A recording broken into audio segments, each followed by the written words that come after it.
नमस्कार, आप देख रहे हैं वीके न्यूज। मैं हूं सुनील राउत। बिहार में चुनाव का बिगुल बज चुका है। चुनाव आयोग ने चुनावी तारीखों का ऐलान भी कर दिया है।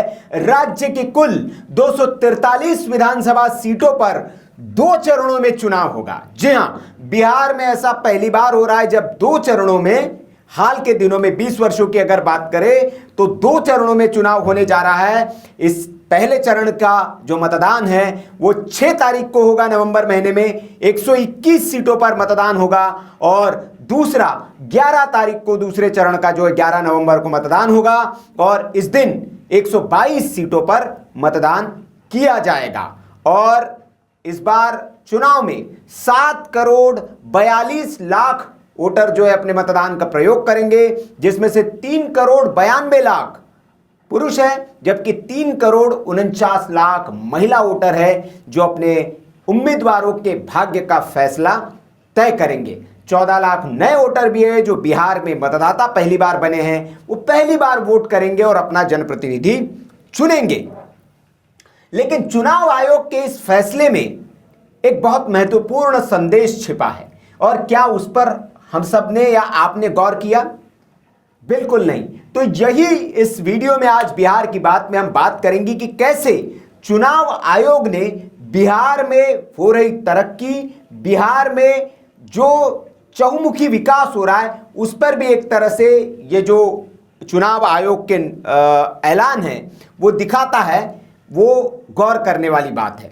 जैसे आपको पता होगा कि विपक्षी दल ये मांग कर रहे थे कि बिहार में भाई 1 चरण में चुनाव होना चाहिए। लोकसभा चुनाव के वक्त भी वो कहते थे कि भैया इतना लंबा चुनाव, महीनों महीने चुनाव चलता है, इससे एक शिथिलता आ जाती है, नैराश्य आ जाता है।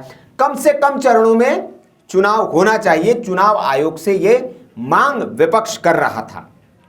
लेकिन क्या इतना आसान होता है चुनाव 1 चरण में या 2 चरण में या 3 चरण में कराना? आखिर ऐसा क्यों होता है? थोड़ा सा दर्शकों को समझना चाहिए कि चुनाव कई चरणों में चरणबद्ध तरीके से चुनाव आयोग क्यों करता है, इसके पीछे कारण क्या होते हैं।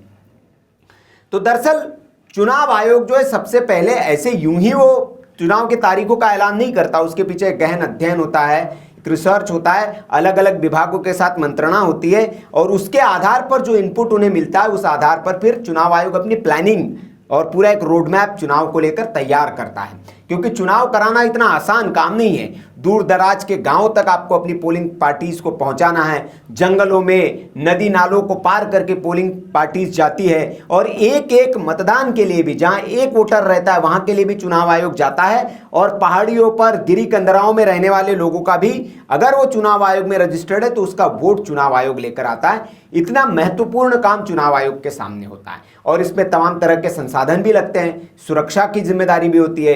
कई तरह के जैसे कि पहले के समय में आपको याद होगा कि बूथ लूट लिए जाते थे, पोलिंग पार्टी पर अटैक करके उनके जो बैलेट बॉक्स होते थे वो लूट लिए जाते थे, और इस तरह से चुनाव को प्रभावित करने की कोशिश की जाती थी। इसलिए इन सारी समस्याओं के मद्देनजर चुनाव आयोग आकलन करके चुनाव को चरणबद्ध तरीके से कराता है। जहां जितना ज्यादा खतरा होता है जिन राज्यों में, उन राज्यों में उस अलग अलग संवेदनशील, अति संवेदनशील ऐसे इलाकों को चिन्हित करके फिर चुनाव कराया जाता है। जैसे कि नक्सल प्रभावित क्षेत्र है या कोई और किसी हिंसा से प्रभावित क्षेत्र है, तो इस तरह के क्षेत्रों को कैटेगरीज में रखकर फिर चरणवार पद्धति से कि कितनी वहाँ सिक्योरिटी डिप्लॉय करनी होगी, कितना समय लगेगा, और कैसे जो है उसी सिक्योरिटी में, क्योंकि राज्य में जो संसाधन होते हैं, सड़कें अच्छी नहीं हैं तो पहुंचने के लिए आपको समय लगेगा, तो उस आधार पर वहां पर तय किया जाता है।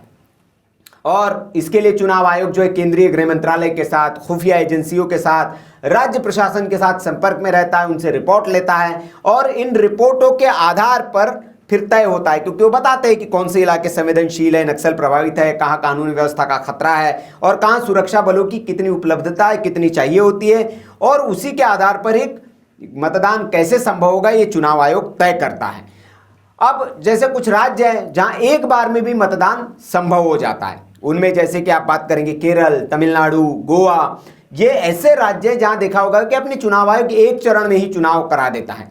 क्योंकि जिन राज्यों में भौगोलिक रूप से जो क्षेत्र फैला हुआ है या सुरक्षा की दृष्टि से संवेदनशील इलाके हैं, वहां कई चरणों में मतदान कराना होता है। लेकिन जो जहां सब आसानी से पहुंच होती है, जहां संवेदनशील क्षेत्र नहीं होता है, ऐसे जगहों पर एक ही चरण में मतदान होता है। जैसे कि उत्तर प्रदेश हो गया, बिहार, पश्चिम बंगाल, झारखंड जैसे राज्यों में, छत्तीसगढ़ हो गया, मध्य प्रदेश हो गया, कई चरणों में चुनाव किए जाते हैं, क्योंकि इन राज्यों में कई क्षेत्र जो है वो नक्सल प्रभावित क्षेत्र हैं।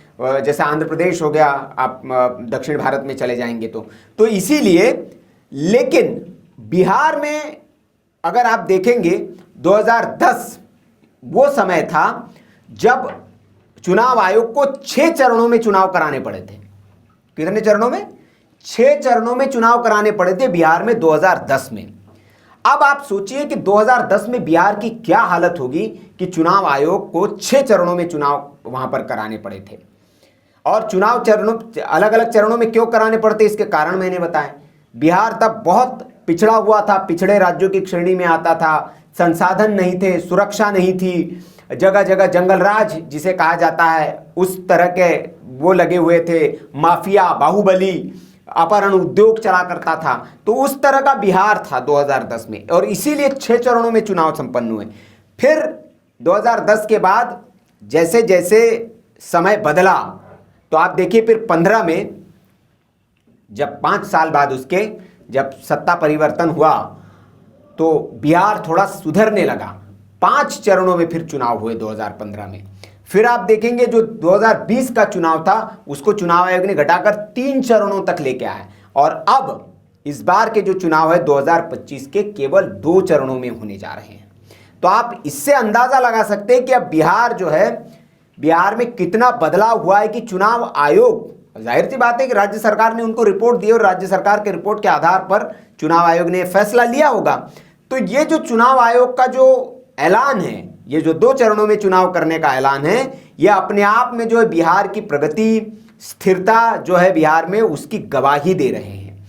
और ये स्पष्ट संकेत है, ये जो ऐलान है 2 चरणों में चुनाव का, कि राज्य में कानून व्यवस्था अभी बहुत अच्छी है, नक्सल प्रभावित क्षेत्र घट चुके हैं और कानून व्यवस्था का उतना कोई बड़ा मामला नहीं है। पुलिस बल की क्षमता भी राज्य में बढ़ चुकी है, ये भी इससे प्रतीत होता है। प्रशासनिक दक्षता बढ़ी है, ये भी इससे परिलक्षित होता है। और सबसे अहम जो है कि सड़क, पुल, पुलिया, संचार की सुविधाएं जैसी जो आधारभूत संरचनाओं की जरूरत होती है चुनाव में, उसमें भी सुधार हुआ है। ये बताने के लिए काफी है, क्योंकि इसके बिना ये संभव ही नहीं था कि ये चुनाव जो है, चुनाव आयोग कहां 2010 में 6 चरणों में करा रहा था और अभी 2 चरणों में आ गया है। अगर ये हुआ है तो इस सही मायने में जो वर्तमान की एनडीए सरकार है, 2010 के बाद से नीतीश कुमार ने जो राज्य में कमान संभाली है, तो इससे पता चलता है कि राज्य में काम तो हुआ है। चुनाव आयोग अगर 6 चरणों से 2 चरणों पर आया है तो इसका मतलब बेसिकली बिहार जो है, अगर आप इसको समझना है तो आपको देखना होता है कि वो विविधताओं से भरा प्रदेश है। यहाँ पर अलग अलग भाषाएं हैं, जैसे मिथिलांचल में चले जाएंगे तो आपको मिथिला वाली भोजपुरी है, फिर मगध में चले जाएंगे तो मगही है। तो अलग अलग रीजन में जो है वो अलग अलग भाषाएं हैं, अलग अलग संस्कृतियां भी हैं वहाँ पर।